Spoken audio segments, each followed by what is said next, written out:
Hindi mo pa alam dyan na may girlfriend siya. Hindi pa po. Nung binuro na siya kasi pumunta doon, binigay nila sa akin yung password ng account ng anak ko. Doon nalaman ko may mga chat-chat sila sa babae. Na ang anak ko pala, nagmamakaawa pala sa babae na, mahal, bumalik ka lang sa akin. Hindi ko itutuloy ang pagpapakamatay.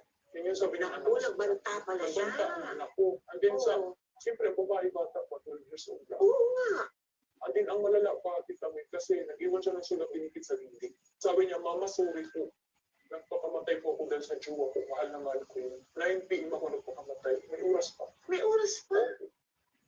Yun yung sobrang sakit sa akin. Ito po, ebidensya na may foul play sa pagkakamatay ng anak ko. Mike, lalo mo ako sinasakal eh. Tanggapin mo na lang na tapos na tayo. Kaya ko magpakamatay para patunay na hindi ko kaya nang wala ka. Sige, patunayan mo nga. Magpakamatay ka kung kaya mo. Ma'am, ipapasa na lang po namin yan sa investigation team. Pero sapat na ba yung ebidensya para makapagsampa kami ng kaso? Ito po, kailangan niyo pa ng screenshot. Makikita niyo dyan na talagang piniperahan lang ng babae niya yung anak ko. Pinagtrabaho niya sa construction para lang maperahan niya. Sige po, ma'am.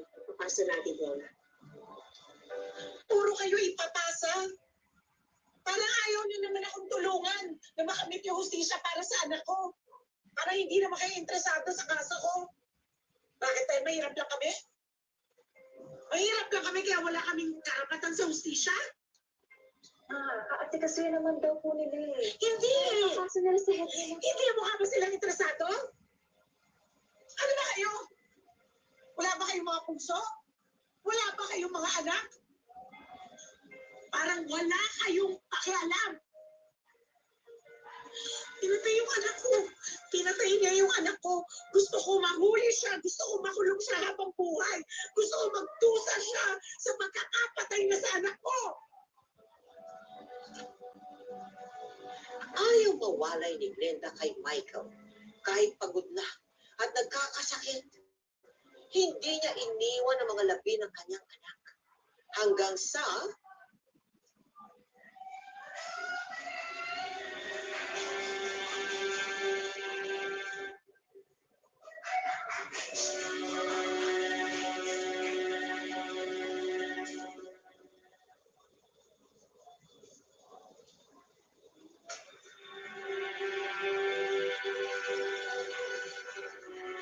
wala.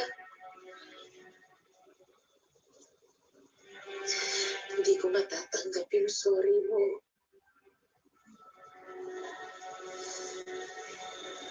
Paano ko tatanggapin?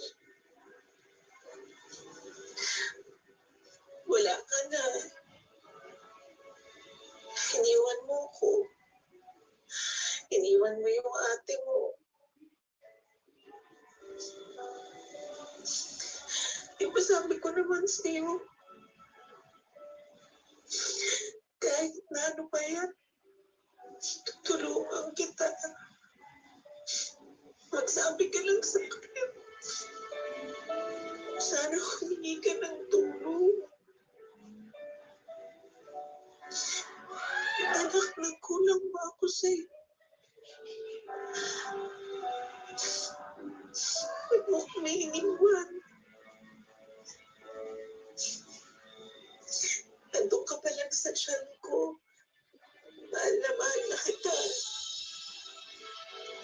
Sobrang kitang mahal. Higit pa sa pagmamahal ng babaeng gumawa nito sa'yo. Yung babaeng pinag-akasayahan mo ng panahon. Wala ka na. Wala pa ka na, Michael.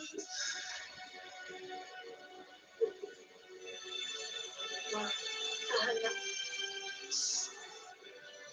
Masakit.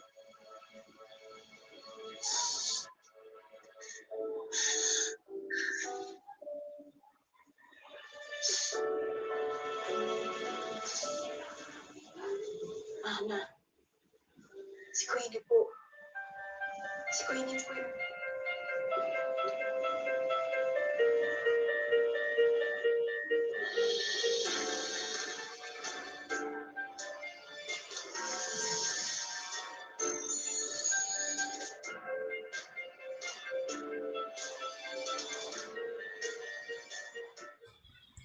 Hello guys, mga ka-MPK, mag-subscribe na sa 3rd anniversary ng Magpakailanman Entertainment.